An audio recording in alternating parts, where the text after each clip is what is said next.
aduga yamna nungaiba ama war on drugs akhoi Kabui society da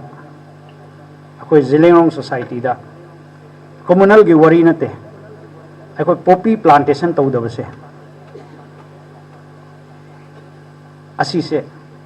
akhoi honorable CM na Manipur se drug free oina future generation gi damakta sembi ningai hana mage able leadership makhada akhoi BJP 2 led by Honorable Chief Minister N.Biren Singh ji asi se akhoi kanna hojik sathari sida akhoi khun sina asi gumada tawdabase poppy plantation da tawdabase yam haraujai aduna neighboring village sing da su akhoi border village na neighboring village sing da tawbu leirasu asidi chumde haibase akhoi haige domne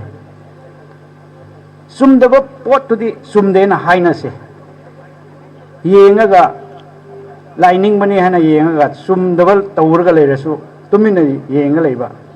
akhoi Napoleon na haibasna the world suffer not because of the violence of bad people but the silence of good people mi aphai haibasing na tumina leiraba achumaran sa haibi da adu gumadune mi haibase kanano haiba adu gumba situation da Martin King Luther na haibado moral crisis da tumina leiba adu mi singido health kon narok adu to khwai da saba jega se reserve to bi hai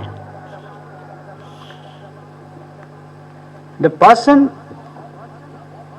who stay neutral when a moral crisis is there, the hottest place in hell is reserved for them.